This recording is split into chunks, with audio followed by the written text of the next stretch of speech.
we made it. Episode 2 of Tenttucker. The last one got about 130 views. So why am I doing this again? I don't know.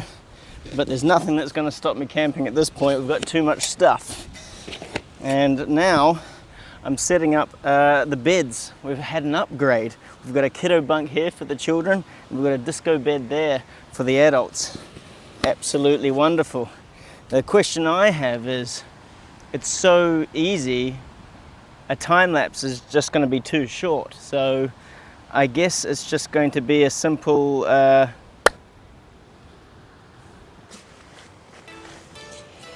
thank goodness these are washable. They've already got chocolate on them.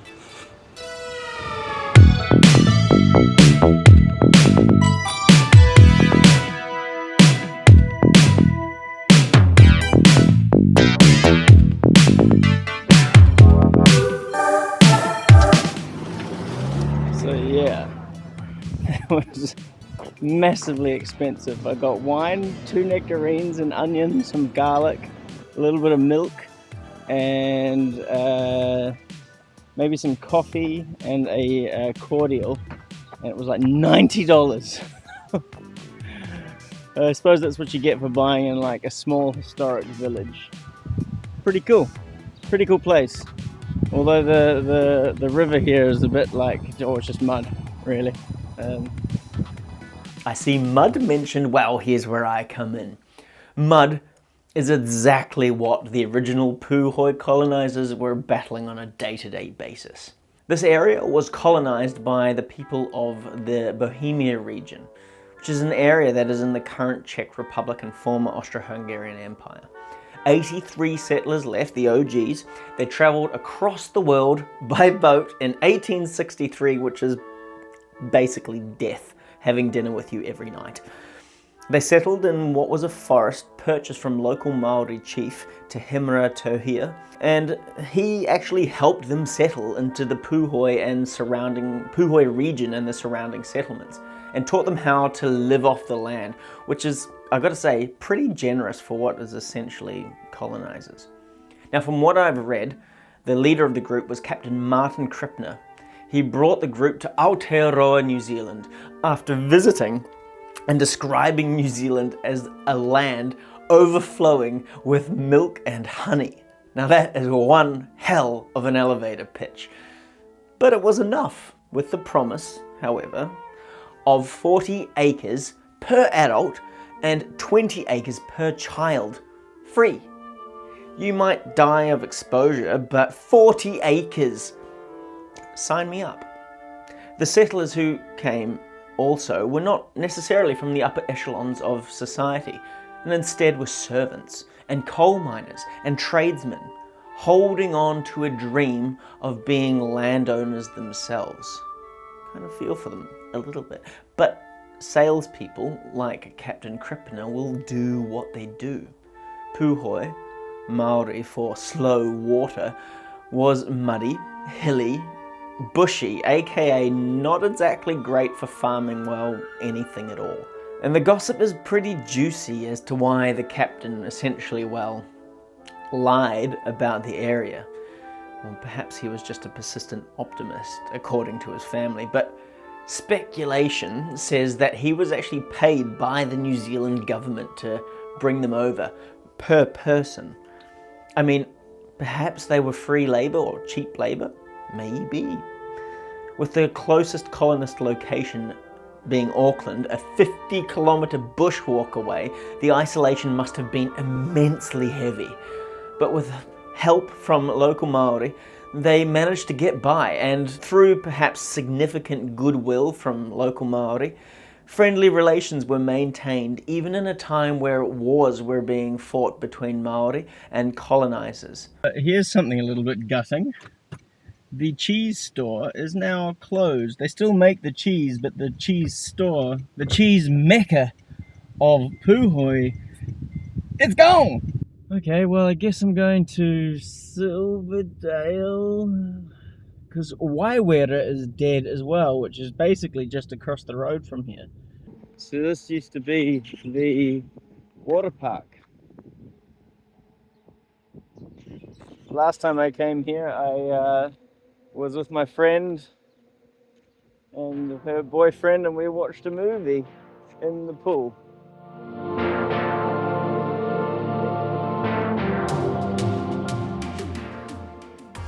I didn't get any footage of New World. It's a supermarket, and I was too busy cringing at the cost of everything. Long story short, New World mugged me to the tune of $100. So it's dinner time. I've got an idea of what I want to do. Nah, I'm just kidding. These are my friends now. We're going to be making a sort of like a semi-hot salad. So we've got the razor griddle here. We're going to get some courgettes and some peppers and some spring onions and a few other little bits and pieces, including peach and pomegranate. We're going to make some sort of like charred salad with a bit of garlic and some thyme. I don't want to peel this pomegranate. So sausage face here is going to do it.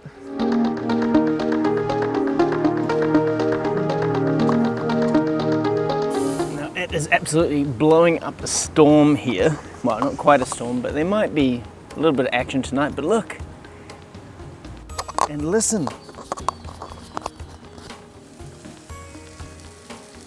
We have scissors. Okay, so usually I do this with grated cheese, but every technique I've seen has said, oh, just use leftover Parmesan. There is never leftover Parmesan. So I'm gonna do something sacrilegious and do it with a whole block. Not a whole block, but I'm gonna just, I guess, oh shit, that's not good. So you're just meant to like rub it in and make it crisp or something. Man, I don't know, this isn't my favorite thing. This seems like a waste. Just like that, little balls. I've done this before. This is fine. I would say that is moderately unsuccessful. Although, maybe I'm just being a bit picky. It's far easier just to grate the cheese or blend it or anything. Oh, there's the technique, little shimmy. And then a shake.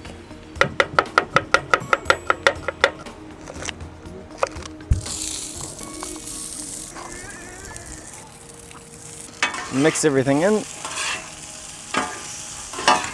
Parmesan chips here. With some of this blue brie. Rip off chunks of that and let the heat sort of soften it up just a little bit more. And I served it up straight on the griddle because our plates look like this. And I love green, but no. No.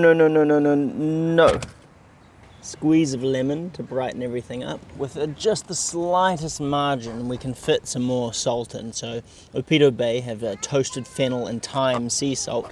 All right, let's give this a rumble.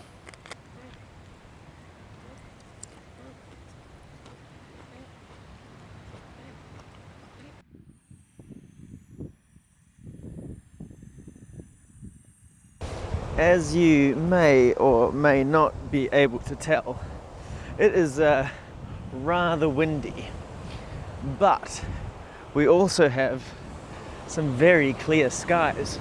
Now, I am not much of a photographer. I can take photos of food, but one thing I really enjoy is taking star photos.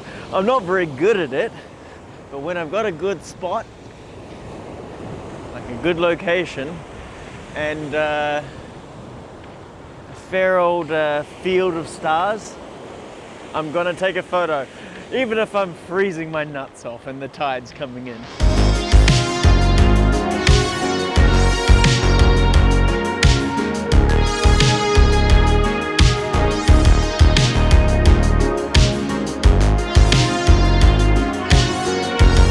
I am happy with that. You know, it's art, but it's not mine. I love it when the sky does the work. All right, I'm off to bed. My nipples could cut glass at the moment.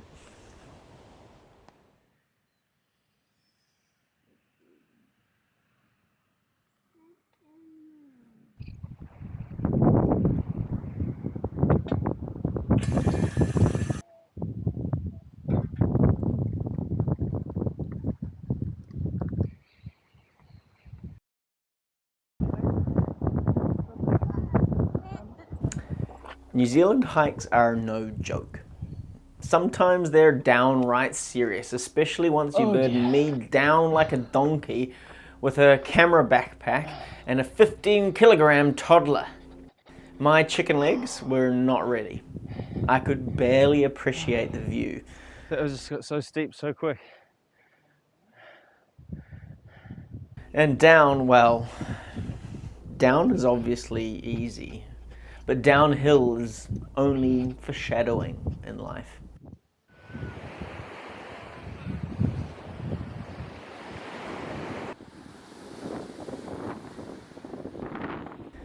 The pain always returns. Oh, save me, jeebus!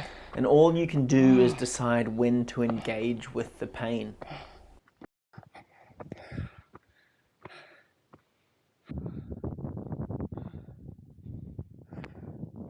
Nuts! Come on! It's been mountain goat, mountain goat.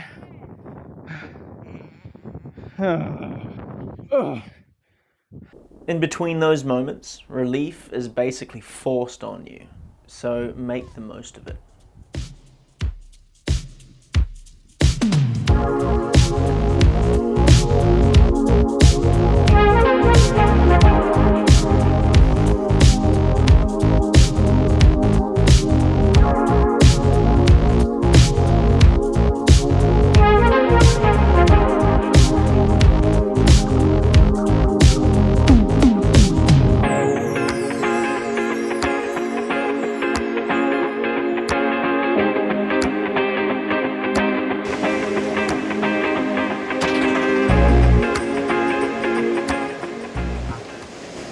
Well, here's part of the reason why camping is so nice. You can pretend like you own the place. I can walk down the beach talking to a light and a camera and no one's gonna commit me for anything. And I can cast a long shadow over a beach that I can never call mine, but for just a moment, I can pretend that it is. Which gets me on to this thought I've been having about stewardship. It's a little bit of comfort for me at a stretch for someone who can't buy a house. But, well, yet, we're working on it. Stewardship, the act of sort of looking after something. That's all we're doing. Nothing is ever really somebody's, not forever. Everyone moves on. That or nature takes it back. So I'm not asking to be an owner. I'm just asking to be a steward of a place that isn't going to break my life. And while I was taking a thorough bath in the philosophical justifications of self-pity, something was happening behind me, and I almost missed it. And the photos, they just don't do it justice. It was more spectacular than any sunrise or sunset that I've ever seen. Moonrise. It was beautiful. Sometimes you've got to keep looking outwards instead of indulging in navel gazing. If I had continued, I would have missed it.